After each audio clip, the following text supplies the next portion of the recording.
I have a message to share with y'all today. It's about when the word of the Lord comes. And I want to talk to you about Elijah. And you start at verse 1 of chapter 17 of 1 Kings, and it will go all the way through chapter 19, verse 16. Now we find in the very first verse of chapter 17 that God sent Elijah to tell Ahab and Jezebel that it wouldn't rain again until he said it would. And Elijah went straight there and told them exactly what God said, and there was no fear because he trusted God. He knew that God would take care of him.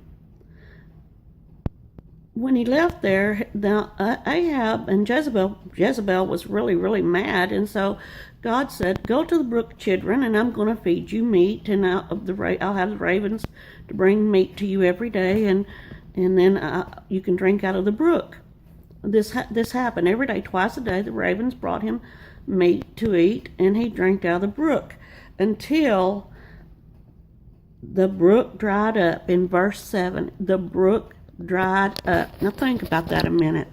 How many of us would still be sitting there waiting for the instructions from the Lord when the brook dried up? I think I would be saying at least by the time it was down to a little mud puddle, I would be saying, "Lord, have you forgotten that you sent me here? What am I going to drink now? What am I going to do? Where do I need to go? Let me go find somewhere else that has water that I can drink, because I'm going to need a drink. I'm going to get dehydrated, God, and you must have forgot me, so I need to go find another brook or something I can drink from." But not Elijah, because he trusted God. He was there when the brook dried up until the word of the Lord came. And when the word of the Lord came, he told him to go to a certain place and that he would have a widow there that would take care of him. So when the word of the Lord came, Elijah went exactly where he told him, and there was the widow, and he said, "I need something to eat and I need something to drink." And she said, "All I have is this little bit, and I was going to cook this, and me and my son were going to eat it and die, because we have no income." They have no income, and in that day women didn't work. The only option she had was to be a prostitute.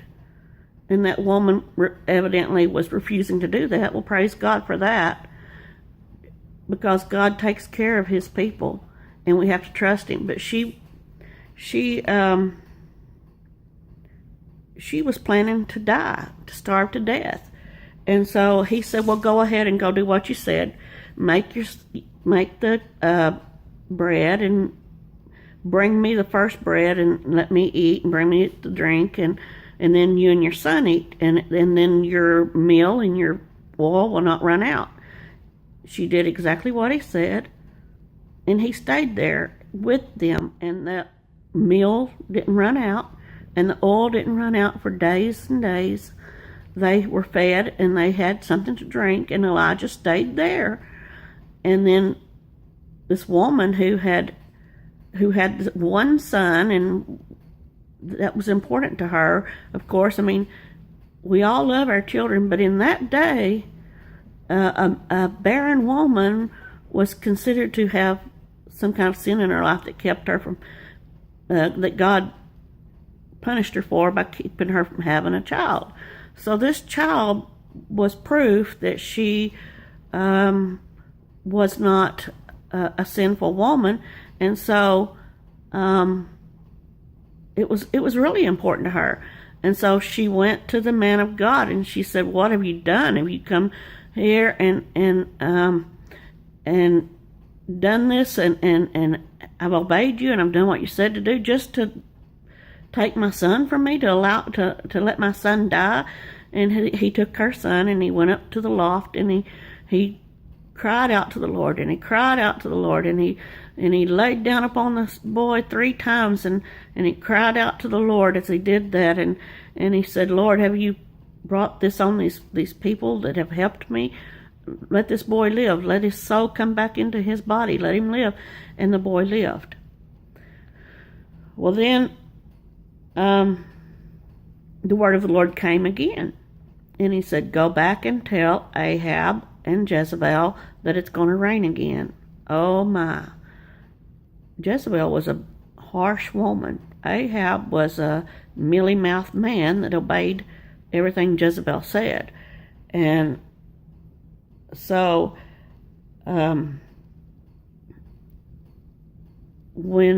whenever he went to go tell Jezebel and Ahab that, he met their servant, and I can't remember his name now, but he met their servant, and he told him to go back and tell them that he wants to see them.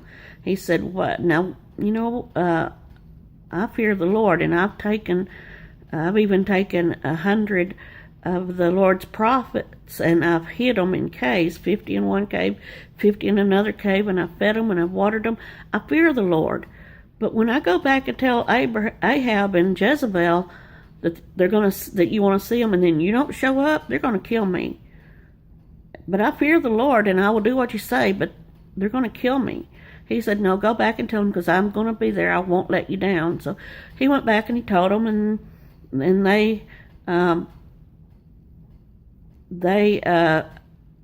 he actually I'm trying to think of the words. He actually had I'm just going to say it like we would say it today. He had a throwdown with their false prophets. He said, you go get your meat and make your offering, and then I'll make my offering. We'll see who can call fire down from their God, and we'll see who the real God is. And they went out and they fixed their offering, and they cried out to their God and cried out, and this went on for hours and hours. Elijah was like, "What is it? Is your God asleep, or is he just busy talking on the telephone, or what is it? He's not paying any attention to y'all. Maybe you need to wake him up, because evidently he's asleep." Well, they really got with it then. They started cutting themselves till blood was just running everywhere, and still no fire. Abraham went and he got his offering. He had it cut up so. He laid 12 stones down for the altar that represented the 12 tribes of Judah. He had wood piled there. He had them to soak that thing with water. Now, this is in the middle of a drought too. Water was precious. So he had them to water this down real heavy twice, soak that wood, and then he called upon God. And he said, "Show these people that you are the true God." And fire came down from heaven. Not only did it start the wood burning, but it devoured the offering that was on the altar. So, and at this time, Ahab had himself convinced, even though he was told that there was 100 prophets of God that was saved by hiding in a cave and being fed, but he had himself convinced that he was the only prophet of God left. So now he goes to Ahab and Jezebel, and he says, it's going to rain again. And so Jezebel's really mad now. They've been through 3 years of harsh no rain, drought. 3 years of that. And they've suffered. So she's really mad.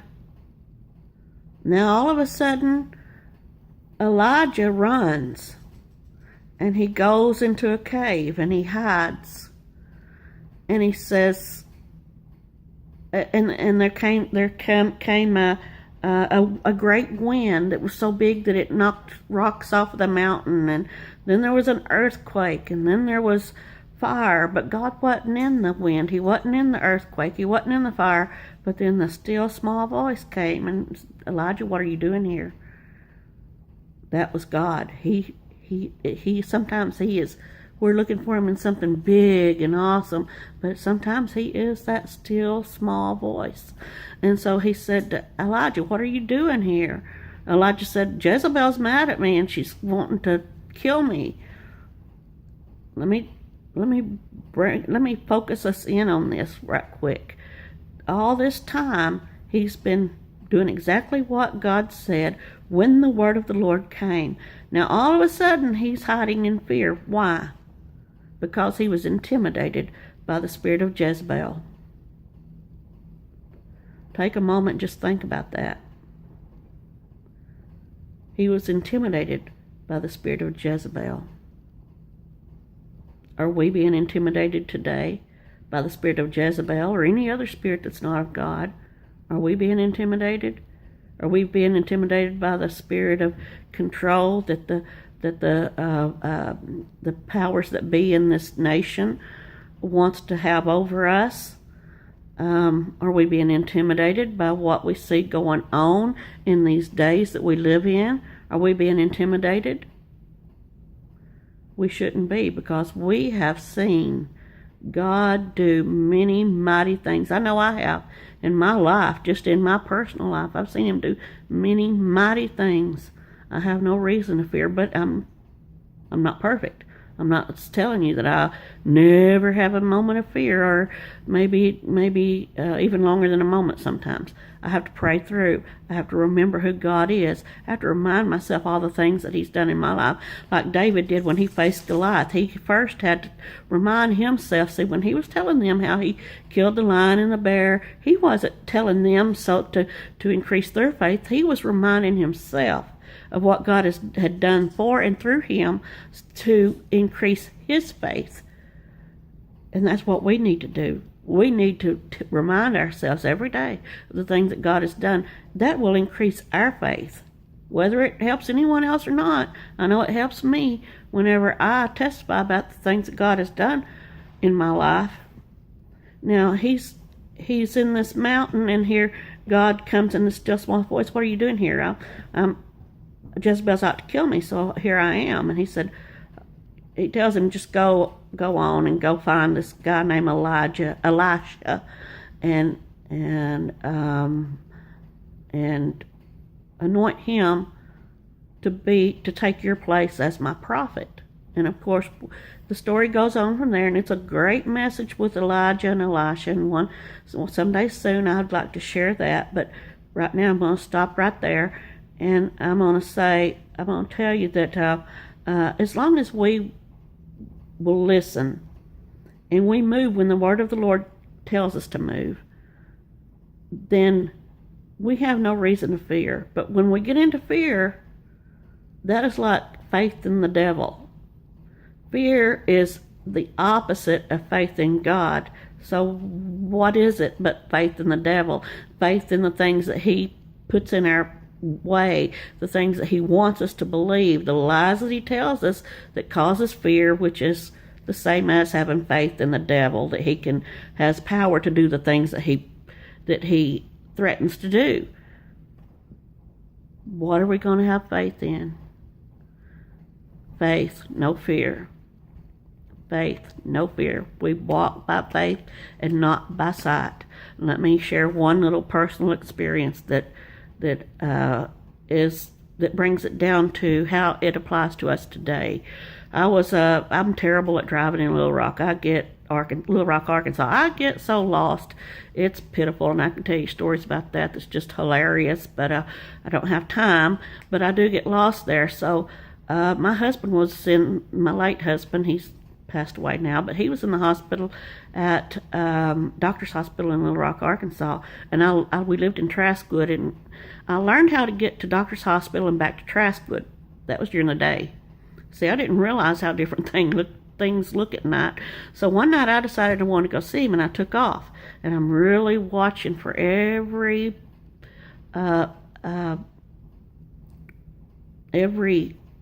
off-ramp, every exit that I come to. I'm watching, trying to find my exit, and all of a sudden I see it go by me. Ooh, and I panicked. And I would say, oh God, what am I going to do? Oh God, what am I going to do? Oh God, what am I going to do? And I kept saying that till my voice just kept getting higher. And if I heard that still small voice of God say, listen to me and I'll get you there, I calmed down and I said, okay, God, I'm going to stay in this lane no matter where this lane takes me until you tell me to switch lanes or turn. I'm not moving from this lane. And I did exactly that. I looked down at the clock when I was saying that to God. I looked at the clock, and God would say to, I don't even know what I did. How many times I switched lanes? I don't know. How many times I turned?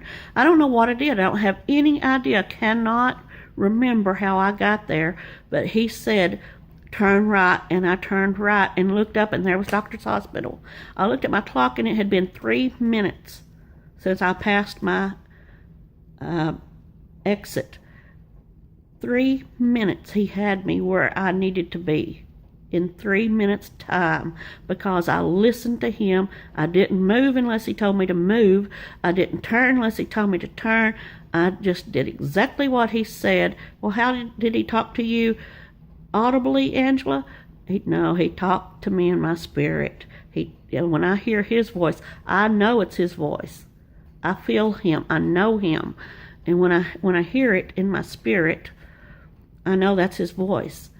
And so he got me there in 3 minutes, and I have no clue to this day how I got there except by obedience to every small word that he said to my spirit. And that's the way we're going to get to where he wants us in anything in our lives, is by obeying his voice, obeying his word. The Bible, first of all, that is the standard that has been set. But as he speaks to us every day and we obey, it is obedience, then victory. Never victory, then obedience. So don't tell God, if you'll do this, give me victory over this, then I'll obey you. It don't work that way. Obedience, then victory. When the word of the Lord comes, obey, and then you'll get the victory. God bless you.